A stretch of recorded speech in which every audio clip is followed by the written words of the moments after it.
नमस्कार, स्वागत है आपका अपना जिला में। मैं हूं लविशा सिंह। आइए नजर डालते अब तक की हेडलाइंस पर। LLRM मेडिकल कॉलेज में हुई doctor AK Bajaj mid terms clinical case conference. चर्म, गुप्त और कृष्ठ रोगों पर हुई चर्चा। 5 दिनों से कंकरखेड़ा पावली फाटक का इलाका जूझ रहा बिजली की कमी से। गुस्साए लोगों ने बिजली घर पर जमकर किया हंगामा। दोराला की अप्पू ग्रीन कॉलोनी में खाली प्लॉट में पड़ा मिला अज्ञात शव। कई दिन पुराना होने के चलते नहीं हुई शव की शिनाख्त, पुलिस जांच में जुटी। और अब खबरें विस्तार से।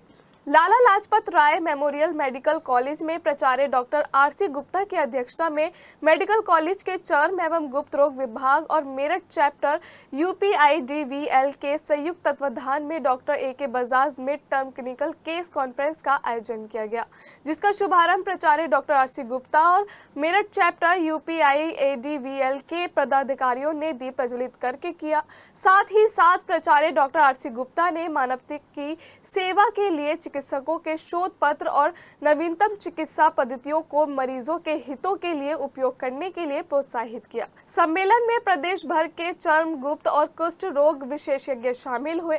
सम्मेलन का मुख्य उद्देश्य दुर्लभ चर्म रोगों की जटिलताओं को सुलझाना और नवीनतम चिकित्सा पद्धतियों को साझा करना था। सम्मेलन में मेडिकल कॉलेज के सभी संकाय सदस्यों का विशेष योगदान रहा और मेडिकल कॉलेज के चर्म एवं गुप्त रोग विभाग के विभाग अध्यक्ष डॉक्टर अमरजीत सिंह ने बताया कि यह सम्मेलन मेडिकल कॉलेज के चर्म एवं गुप्त रोग विभाग और मेरठ चैप्टर UPIDVL का संयुक्त आयोजन था, जिसमें प्रदेश भर से आए लगभग 70 PG छात्रों ने विभिन्न बीमारियों में अपने अपने शोध पत्रों को पढ़ा।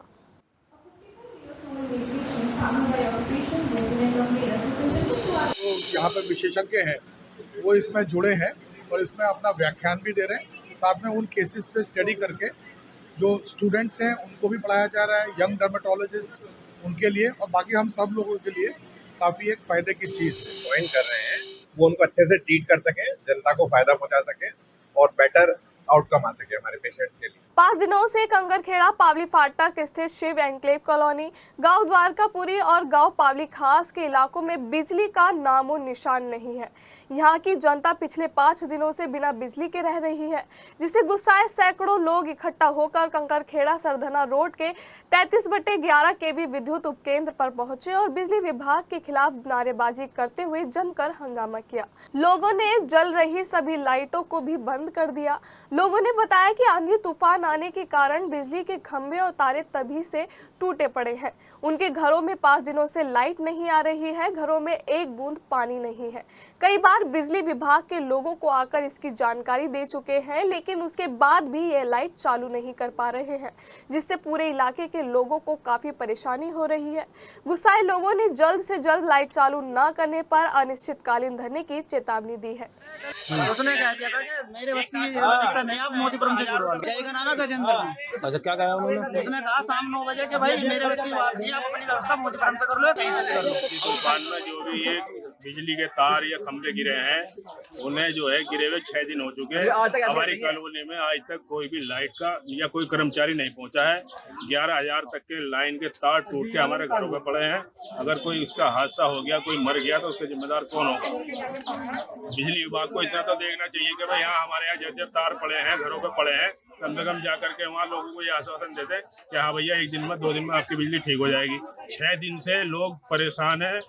जानवर जो पले हुए हैं हमारे घरों में, वे भूखे प्यासे मर रहे हैं। लोगों का तो पीने का पानी जो है वो भी नहीं है। कॉलोनी के अंदर कोई नल हैंडपंप भी नहीं है जो आदमी उससे गुजारा कर ले। और कल जेई ने ये कह दिया है कि भाई मेरे पास कोई भी इसकी व्यवस्था करने का कोई इंतजाम नहीं है, जो करना हो आप अपने आप कर लो, मैं तो यहाँ से जा रहा हूँ। दोराला थाना क्षेत्र के दिल्ली देहरादून हाईवे स्थित अप्पू ग्रीन कॉलोनी में रविवार दोपहर एक खाली प्लॉट में एक व्यक्ति का कई दिनों पुराना शव पड़ा मिलने से कॉलोनी में हड़कंप मच गया। कॉलोनी के लोगों ने बताया कि कॉलोनी में जब बदबू फैली तो कॉलोनी के लोग कॉलोनी में घूमने लगे और उन्होंने देखा कि एक खाली प्लॉट के अंदर एक 35 से 40 वर्षीय व्यक्ति का शव उल्टा पड़ा था। शव को देखते ही तुरंत इसकी सूचना दोराला थाना पुलिस को दी गई। पुलिस मौके पर पहुंची, लेकिन शव काफी पुराना होने के कारण उसकी शिनाख्त करना मुश्किल हो गया, जिसके बाद पुलिस ने शव को अपने कब्जे में लेकर मोर्चरी के लिए भिजवा दिया।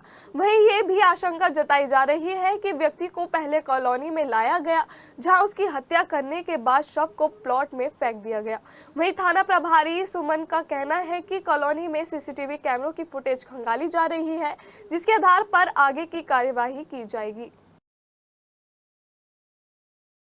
जानी खुर्द में पुलिस ने जानलेवा हमले के आरोपी को गिरफ्तार कर न्यायालय में पेश कर दिया है।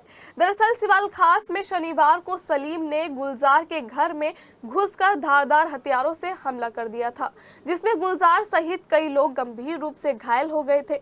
वहीं घटना के बाद से ही आरोपी सलीम फरार चल रहा था, जिसे पुलिस ने शनिवार को गिरफ्तार कर न्यायालय में पेश किया गया, जिसके बाद उसे जेल भेज दिया गया। वहीं पुलिस घटना में फरार चल रहे अन्य आरोपियों की भी गिरफ्तारी के लिए लगातार दबिश डाल रही है। थाना मवाना पुलिस ने रविवार को सड़क पर किए गए अतिक्रमण के खिलाफ अभियान चलाया। शनिवार को व्यापार संगठनों और भारतीय जनता पार्टी के प्रतिनिधिमंडल ने इंस्पेक्टर अखिलेश कुमार मिश्र से मुलाकात कर अतिक्रमण के खिलाफ कार्यवाही किए जाने की मांग की, जिसके बाद रविवार शाम के समय इंस्पेक्टर मवाना अखिलेश कुमार मिश्र के नेतृत्व में थाना पुलिस ने थाना तिराहा से लेकर बस स्टैंड पुलिस चौकी तक सड़क के दोनों तरफ दुकानों के बाहर खड़े सामान को हटवाया और अवैध अतिक्रमण करने वालों को नोटिस भी जारी किया।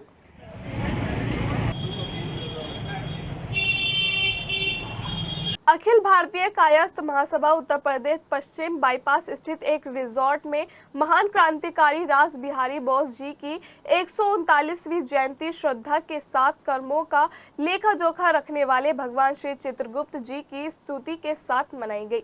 इस अवसर पर प्रांतीय उपाध्यक्ष रेखा जौहरी ने उनके जीवन पर प्रकाश डाला। कार्यक्रम की अध्यक्षता डॉक्टर तेजभान सक्सेना, राष्ट्रीय मंत्री एवं BK रावत द्वारा की गई। इस अवसर पर महासभा के कार्यकर्ताओं एवं महिला प्रकोष्ठ की अध्यक्ष सहित समस्त महिला कार्यकर्ताओं का स्मृति चिन्ह देकर स्वागत किया गया। कार्यक्रम में प्रमुख रूप से GN सक्सेना को मुख्य संयोजक वैवाहिक कार्यक्रम में पगड़ी पहनाकर स्वागत किया गया। घर से बाइक पर सवार होकर मजदूरी करने के लिए जा रहे 3 बाइक सवारों को तेज रफ्तार कार ने पीछे से जोरदार टक्कर मार दी। बाइकों में टक्कर मारने के बाद कार सवार मौके से फरार हो गया। बताया जा रहा है कि बहसुमा के झुंझुनी गांव के रहने वाले सेवक अभिषेक और सोमनाथ सोमवार सुबह अपने गांव से बहसुमा मजदूरी करने के लिए बाइक से जा रहे थे। जैसे ही तीनों झुंझुनी पेट्रोल पंप के पास पहुंचे, तभी मेरठ की तरफ से आ रहे तेज रफ्तार कार सवार ने उन्हें पीछे से जोरदार टक्कर मार दी। टक्कर लगने से तीनों बाइक सवार घायल हो गए, जिन्हें एम्बुलेंस की मदद से CSC मवाना लाया गया, जहां डॉक्टरों ने गंभीर हालत देखते हुए अभिषेक को हायर सेंटर रेफर कर दिया, जबकि सोमनाथ और सेवक को प्राथमिक उपचार दे दिया गया। कंकरखेड़ा थाना क्षेत्र के गांव नंगलाताशी कृष्णा नगर कॉलोनी का रहने वाला 14 वर्षीय छात्र समद रविवार दोपहर संदिग्ध परिस्थितियों से लापता हो गया। जब समद देर रात तक भी नहीं मिला तो उसके परिजन कंकरखेड़ा थाना पहुंचे और पुलिस को इस बात की सूचना दी। लापता छात्र समद के परिजनों ने बताया कि समद 14 साल का है और वह कंकरखेड़ा के गाँव नंगलाताशी स्थित नीसेंट पब्लिक स्कूल में कक्षा 8 में पढ़ाई कर रहा है। समद कल दोपहर घर से अपनी साइकिल लेकर बाहर गया था, जो वापस नहीं लौटा। वहीं समद की तलाश में पुलिस CCTV कैमरे खंगाल रही है। 12 बजे साइकिल लेकर निकला, फिर जब से आया नहीं, फिर हमने ढूंढा सारे में, कहीं नहीं मिला। फिर थाने में एप्लीकेशन दी, फिर रात पुलिस वाले भी आए, फिर वे लिख कर ले गए, फोटो ले गए उनके और फोटो पूछवाए हमने थाने में। कौन सी क्लास में पढ़ता है? 8वीं में। अच्छा, तो मिला नहीं अभी तक कहीं? साइकिल मिली उसकी? नहीं मिली, कुछ नहीं मिला उसका, कुछ नहीं मिला। कल से लापता है वो। पाकिस्तान के साथ हाल ही में लोहा लेकर वापस लौटे सैनिक का ग्रामीणों ने फूल मालाओं से स्वागत किया। दरअसल गोटका गांव का रहने वाला सुमित सेना की इंजीनियर स्क्वाड्रन कोर में तैनाती है। युद्ध के समय उसकी जम्मू कश्मीर में ही पोस्टिंग थी। सुमित ने पाकिस्तान के विरुद्ध हुई सैन्य कार्यवाही में भागीदारी भी की। रविवार को वह छुट्टी पर गांव आया तो ग्रामीणों ने ढोल नगाड़ों से उनका स्वागत किया। सुमित के सम्मान में ग्रामीणों ने एक बैठक भी की और युवाओं को सेना के प्रति उत्साहित किया। सेना के प्रति सम्मान के उद्देश्य से ग्रामीणों की इस पहल को काफी सराहना मिल रही है।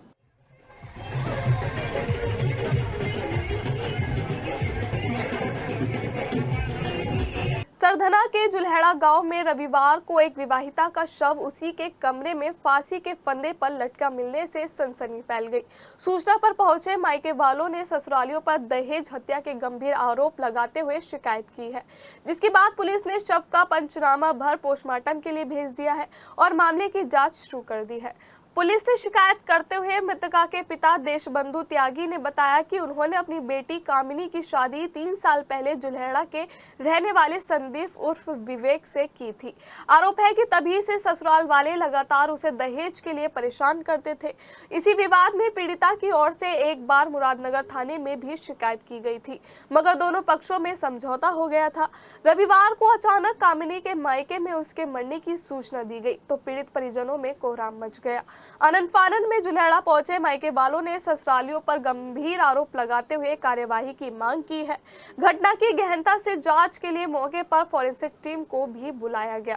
मृतका के पिता ने पति संदीप, सास ब्रह्मा देवी, ननद रेणु और सपना समेत बिचौलिए देवेंद्र को नामजद करते हुए शिकायत की है, जिसके बाद पुलिस ने शव को पोस्टमार्टम के लिए भेज दिया है और मामले की जाँच शुरू कर दी है। और एक जब से लड़की को परेशान कर रहे, हमने मुरादनगर थाने में तहरीर दी, फिर ये लड़की को लेने गए, हमको सामधान कर हमने भेज दी लड़की को। आज हमें फिर पता लगा, लड़की का फ़ोन गया कि लड़की मर गई। रोहटा और सरधना में मॉर्निंग वॉक पर महिलाओं से कुंडल और पाजेब लूटने वाले लुटेरे शाहनवाज से पुलिस की उस वक्त मुठभेड़ हो गई जब पुलिस उसे लूट में इस्तेमाल किया गया तमंचा बरामद कराने गई थी। शाहनवाज ने तमंचे से पुलिस पर फायरिंग कर दी और पुलिस ने भी जवाबी फायरिंग की, जिसमें पैर में गोली लगने से शाहनवाज घायल हो गया, जिसे अस्पताल में भर्ती कराया है। ये मुठभेड़ सरधना थाना इलाके के नानू पुल के पास हुई। दरअसल पुलिस ने एक सूचना के आधार पर घेराबंदी करके शाहनवाज, नौशाद और लूट का माल बेचने वाली महिला नौशावा को गिरफ्तार किया था। पुलिस ने पूछताछ की तो कई घटनाओं का खुलासा हुआ और पुलिस तमंचा और लूट का माल बरामद कराने जब नानू पुल के पास पहुंची तो शाहनवाज ने खेत में छिपाए तमंचे से फायरिंग कर दी थी। शाहनवाज पर 7 और नौशाद पर 15 मुकदमे दर्ज हैं, जबकि लूट का माल बेचने वाली यह महिला सदस्य नौशावा पर 2 मुकदमे हैं। इनके कब्जे से लूटे गए कुंडल, पाजेब और तमंचा बरामद किया गया है। एसपी देहात राकेश कुमार मिश्रा ने बताया कि इस गिरोह के 2 सदस्य दिलशाद और मुनाजिर की गिरफ्तारी के लिए दबिश दी जा रही है। मुनाजिर पर 42 और दिलशाद पर 39 मुकदमे कायम हैं।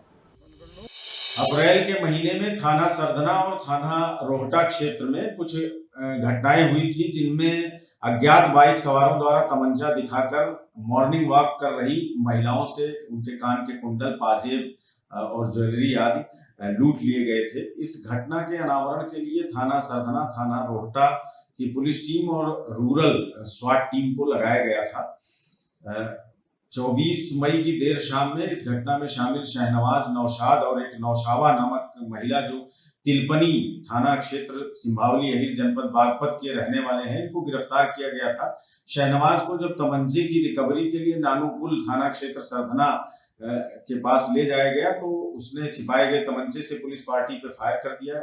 जवाबी सेल्फ डिफेंस की पुलिस की फायरिंग में शहनवाज घायल हुआ है, जिसे अस्पताल भेजा गया है इलाज के लिए। इसके पास से एक तमंचा बरामद हुआ है। जो शहनवाज और नौशाद हैं, इनका विस्तृत आपराधिक इतिहास है। प्रारंभिक पूछताछ में इन्होंने दिलशाद और मुनाजिर नामक अपने 2 पारिवारिक सदस्यों, जो कि शातिर किस्म के लुटेरे अपराधी हैं, इनके विषय में बताया है कि इनके साथ ये घटना कारित करते थे। सीसीटीवी फुटेजेस से भी प्रूव हुआ है। इनके ऊपर करीब 40 मुकदमे दर्ज हैं और इनके पास से जो आज गिरफ्तार शुदा अपराधी हैं, इनके पास से कुल 9 की संख्या में कान के कुंडल, 2 पाजेब और अन्य ज्वेलरी बरामद हुई है। इनका एक अंतर जनपदीय गिरोह है, जिन्होंने जनपद मेरठ के अतिरिक्त जनपद मुजफ्फरनगर और बागपत में भी इसी तरह से मॉर्निंग वॉक कर रही महिलाओं के साथ लूट की घटना को अंजाम दिया था। और जो अग्रेतर विधिक कार्यवाही है वो थाना सरधना के द्वारा निष्पादित की जा रही है। जीआईसी विद्यालय में समर कैंप के संबंध में एक फर्स्ट एंड इमरजेंसी सीपीआर का एक प्रशिक्षण ऑनलाइन द्वारा किया गया, जिसमें जिलाधिकारी डॉक्टर वीके सिंह के निर्देशन में सीएमओ और जिला विद्यालय निरीक्षक की उपस्थिति में मेरठ जनपद के सभी विद्यालयों को एक फर्स्ट एंड सीपीआर का प्रशिक्षण दिया गया। इस ऑनलाइन प्रशिक्षण में जिला विद्यालय निरीक्षक के निर्देशन में 105 से अधिक प्रधानाचार्यों और अध्यापकों ने प्रतिभाग किया, जिसमें जिला आपदा नोडल अधिकारी डॉक्टर अंकुर त्यागी के द्वारा सभी विद्यालयों को प्रशिक्षित कर हीट वेव के लिए ORS कॉर्नर के संबंध में जानकारी दी और एक नई पहल आरोग्य और आपदा मित्र के संबंध में सभी अध्यापकों को जागरूक किया कि वो अपने विद्यालयों में बच्चों को फर्स्ट एड और स्वास्थ्य के प्रति जागरूक करें और ORS कॉर्नर अवश्य बनवाएं। साथ ही डॉक्टर रक्षित के द्वारा सीपीआर के संबंध में प्रशिक्षण दिया गया। Doctor Prashant Kumar vice principal GIC और समर कैंप में आए विद्यार्थी प्रशिक्षण में उपस्थित रहे। जिला विद्यालय निरीक्षक और मुख्य चिकित्सा अधिकारी द्वारा इस प्रशिक्षण की सराहना करते हुए कहा गया कि सभी विद्यालय इस प्रशिक्षण को छात्र और छात्राओं तक पहुंचाएं। शनिवार को लालकुर्ती थाना क्षेत्र के तोपखाना इलाके में थार सवार प्रॉपर्टी डीलर पर सरेआम ताबड़तोड़ फायरिंग की गई। वारदात को अंजाम देकर हमलावर फरार हो गए। हमलावर सफेद रंग की स्कॉर्पियो में आए थे। एसपी सिटी आयुष विक्रम सिंह मौके पर पहुंचे और पूछताछ की। प्रॉपर्टी डीलर ने पूर्व पार्टनर पर हमले का आरोप लगाते हुए तहरीर दी है। पुलिस ने मुकदमा दर्ज कर पड़ताल शुरू कर दी। हमले की वजह 10 लाख रुपए का विवाद बताया जा रहा है। दरअसल इंचौली के नंगला ईशा के रहने वाले अक्षय शर्मा उर्फ जोनी शनिवार शाम काले रंग की थार से कहीं जाने के लिए निकले थे। तोपखाना मैदान के ठीक सामने की गली में उनकी गाड़ी पर सफेद रंग के स्कॉर्पियो में सवार हमलावरों ने फायरिंग कर दी। पूरा इलाका दहल गया। करीब 10 राउंड फायरिंग करने के बाद हमलावर फरार हो गए। पीड़ित अक्षय ने बताया कि 400 गज के प्लॉट पर उसने और आदर्श ने 10-10 लाख रुपए लगाए थे, लेकिन आदर्श ने धोखे से उसे अपने नाम लिखवा लिया। अब उसके 10 लाख भी आदर्श नहीं दे रहा है। इसी का विवाद चला आ रहा है। फिलहाल पुलिस तहरीर के आधार पर मामले की जांच कर रही है। आज शाम थाना लालकुर्ती क्षेत्र में एक तोपखाना ग्राउंड पड़ता है, वहां पर दो पक्षों में आपस में किसी बात को लेकर कहासुनी हुई। इसके बाद एक पक्ष द्वारा दूसरे पक्ष के साथ गाली गलौज एवं मारपीट की गई है, जिसके उसके बाद इसमें फायरिंग की गई है गाड़ी के ऊपर। इसमें कोई हताहत नहीं हुआ है। इनका आपस में पुराना पैसों को लेन देन को लेकर विवाद था। मामले की गंभीरता को देखते हुए पुलिस द्वारा इसमें सुसंगत धाराओं में मुकदमा पंजीकृत किया जा रहा है तहरीर के आधार पर, और इसमें पुलिस की 4 टीमें लगाई गई हैं। इसमें SWAT टीम भी लगाई गई है। जल्द गिरफ्तार कर आवश्यक कार्रवाई की जाएगी। थाना ब्रह्मपुरी के रहने वाले ट्रांसपोर्टर अमित मनचंदा अपने भाइयों के व्यवहार से इतने आहत हुए कि उन्होंने एक वीडियो बनाई और वीडियो में आप बीती सुनाते हुए कहा कि मैं आत्महत्या करने जा रहा हूं और आत्महत्या की वजह भाइयों का प्रॉपर्टी में हिस्सा ना देना है। साथ ही साथ उन्होंने घर पर एक सुसाइड नोट भी छोड़ा, जिसमें बताया कि कैसे बड़े भाइयों ने उनका हिस्सा हड़प लिया है। करीब 10 बजे तक जब अमित मनचंदा अपने घर नहीं आए तो उनको ढूंढने उनको दोनों बेटे निकल पड़े, लेकिन कहीं पता नहीं चल पाया। व्हाट्सएप पर अपने पिता की वीडियो और लेटर देखकर उन्होंने तुरंत ब्रह्मपुरी थाने में रिपोर्ट किया और रात भर ढूंढते रहे। उनके मोबाइल की लोकेशन मुरादनगर के पास मिली तो सुबह 5 बजे वो मुरादनगर पहुंचे तो आइसक्रीम के ठेले पर पन्नी में अमित मनचंदा का फोन मिला, जिसके बाद मुरादनगर थाने में उनके लापता होने की रिपोर्ट लगाई गई और जिसके बाद NDRF ने मुरादनगर नहर में सर्च अभियान चलाया, लेकिन देर शाम तक उनका कोई पता नहीं लग पाया। NDRF टीम ने जाल भी डाला, लेकिन कोई सुराग नहीं लग पाया। अमित मनचंदा के बेटे पुष्कर मनचंदा ने अपील की है कि जिसको उनके पिता की कोई लोकेशन मिले तो वो ब्रह्मपुरी थाने में बताए या मोबाइल नंबर 8979609697 पर सूचित करें। आज वो टाइम आ गया जिसका मैं क्या कहूँ। आज मैं अपनी मौत खुद मर रहा हूँ और वो भी अशोक की वजह से और अशोक के दोनों बेटों की वजह से, जिन्होंने मेरा हिस्सा नहीं दिया। मुझे कहता है ना तेरे बाप की ईंट नहीं है, कोई बात नहीं, आज अपने बाप से जाके पूछ लूँगा कि मेरे नाम की ईंट तूने क्यों नहीं रखी थी। मेरा हिस्सा खा के तू खुश है ना, रह खुश तो तू भी नहीं रहेगा, जिंदगी में कभी खुश नहीं रहेगा तू अशोक, कभी खुश नहीं रहेगा। और मेरी मौत का जिम्मेदार तू और तेरे दोनों बेटे हैं।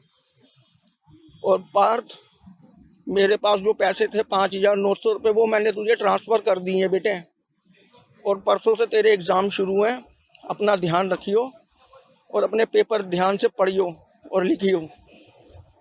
और मेरा सुसाइड नोट जो है वो तेरी मम्मी की अलमारी में पड़ा हुआ है, वो वहाँ से दे देना। और जो तुम कर सकते हो करो, आज से मैं बस जा रहा हूँ, मैं तुम्हें छोड़ के। शीश का दानी समर्पण चैरिटेबल ट्रस्ट के तत्वाधान में सूरजकुंड रोड स्थित ट्रस्ट कार्यालय पर वट सावित्री व्रत की पूजा के उपलक्ष्य में 51 बड़ के पौधे का वितरण किया गया। इसके साथ साथ सिंदूर और मेहंदी का भी वितरण किया गया। राष्ट्रीय अध्यक्ष शालिनी अग्रवाल ने बताया कि वो पिछले कई सालों से बरगद के पौधे का वितरण करती आ रही है और माता शक्ति से निवेदन करती है कि वो बरगद के पेड़ की टहनियां ना तोड़ें, उनके पौधों की या बरगद के पेड़ की पूजा करें। साथ ही कहा कि आज भी बहुत सी महिलाएं अज्ञानतावश बरगद की टहनियों को तोड़कर पूजा करती हैं, जो गलत है। कभी भी खंडित की पूजा नहीं होती। यह वृक्ष अखंड सौभाग्य और सर्वाधिक ऑक्सीजन देने वाला और औषधीय गुणों से भरपूर होता है। टहनियां ना तोड़ें, क्योंकि खंडित वस्तुओं की पूजा नहीं होती है। खंडित भगवान की कोई भी पूजा नहीं करता है। आप बड़ के पौधे की पूजा कीजिए। मैं प्रत्येक वर्ष हजारों की संख्या में पौधे